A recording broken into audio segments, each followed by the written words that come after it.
nucléaire iranien. Macron et Trump souhaitent travailler à un nouvel accord. Qui a influencé l'autre? Difficile à dire après cette deuxième journée de la visite d'État d'Emmanuel Macron aux États-Unis. Donald Trump et le président français sont opposés sur de nombreux sujets, dont l'accord sur le nucléaire iranien, le commerce international ou encore la question du changement climatique.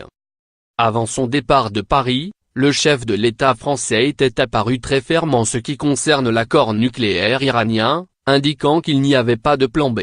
Opposé à ce texte depuis son accession à la présidence, Donald Trump avait, une nouvelle fois ce mardi, fustigé cet accord signé en 2015 visant à empêcher l'Iran de se doter de l'arme nucléaire en le qualifiant de désastre avant un entretien avec son homologue français de plus d'une heure dans le bureau ovale de la Maison-Blanche. Lire aussi, en présence de Macron, Trump fustige l'accord sur le nucléaire iranien. Nous n'avons pas les mêmes positions de départ sur ce point.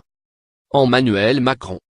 Lors d'un point presse à l'issue de cette réunion, Emmanuel Macron et Donald Trump ont indiqué qu'ils entendaient travailler ensemble à un nouvel accord pour contenir les ambitions de l'Iran.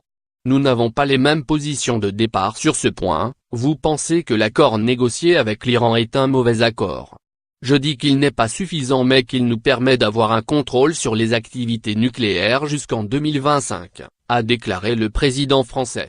Ce dernier a ensuite détaillé les 4 points qui, selon lui, devraient être les piliers de ce nouveau texte: couvrir toute l'activité balistique de l'Iran, s'assurer qu'il n'y ait pas, à long terme, d'activité nucléaire militaire iranienne, stopper les activités balistiques de Téhéran dans la région, et enfin créer les conditions d'une stabilité politique dans la région et contenir l'influence iranienne. Donald Trump a de son côté réclamé un nouvel accord avec des fondations solides. C'est un accord aux fondations pourries. C'est un mauvais accord, une mauvaise structure, a affirmé le dirigeant américain. Pendant sa campagne, Donald Trump avait promis de déchirer le texte, voulu par son prédécesseur et fruit d'années de négociations. Selon Emmanuel Macron, ce nouvel accord sur l'Iran, auquel devront s'associer l'Iran, la Russie, la Chine et les pays de la région, devrait également régler la question syrienne et assurer la paix au Moyen-Orient.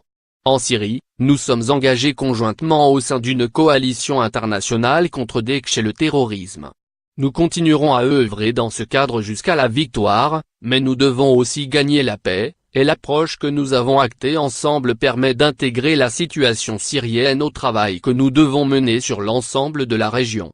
Nous allons désormais aussi œuvrer avec nos partenaires à construire une solution politique durable inclusive qui évitera toute hégémonie, a affirmé le chef de l'État français. Lire aussi, Renaud Girard, l'Iran, enjeu central de la rencontre entre Trump et Macron. De son côté, Donald Trump a réitéré sa volonté de faire payer les États voisins de la Syrie dans la lutte contre le terrorisme. Il y a des pays qui ont beaucoup d'argent dans cette région. Ils doivent accentuer leurs efforts contre le terrorisme, ils paieront, croyez-moi. Et ils vont déployer des troupes au sol, a-t-il assuré. Concernant les soldats américains en Syrie, le président américain a de nouveau indiqué qu'il souhaitait les rapatrier le plus tôt possible, mais n'entend le faire qu'une fois notre tâche réalisée afin d'y laisser une marque forte et durable. Très simple. Ils se débarrassent de leurs bombes atomiques. Donald Trump. Le président américain Donald Trump a exhorté mardi Pyongyang à éliminer tout son arsenal nucléaire, précisant ce qu'il entendait exactement avec ses multiples appels à la dénucléarisation du régime totalitaire avant un sommet très attendu avec le dirigeant nord-coréen. Ça veut dire se débarrasser de leurs bombes atomiques. Très simple. Ils se débarrassent de leurs bombes atomiques, a-t-il répondu à un journaliste lors d'une conférence de presse commune avec son homologue français Emmanuel Macron à la Maison-Blanche. Lire aussi, à Washington, l'assurance de Trump face à la Corée du Nord inquiète. Rompant avec les protocoles diplomatiques, sans attendre les réunions de préparation d'usage, Donald Trump a surpris le monde en annonçant, le 8 mars, qu'il acceptait une invitation à rencontrer le dirigeant nord-coréen Kim Jong-un, d'ici juin. Je pense que ça va être très positif, a déclaré ce mardi le président américain à propos de ce sommet inédit. J'ai entamé un processus et quand je l'ai fait, tout le monde a pensé que je m'y prenais très mal mais en même temps, depuis 25 ans les gens se sont engagés dans des tractations et rien ne s'est passé, et maintenant beaucoup de choses se passent, a-t-il expliqué. Cela devrait avoir été résolu par d'autres présidents et d'autres dirigeants d'autres pays il y a longtemps, a-t-il martelé. Cela dit, nous avançons très bien.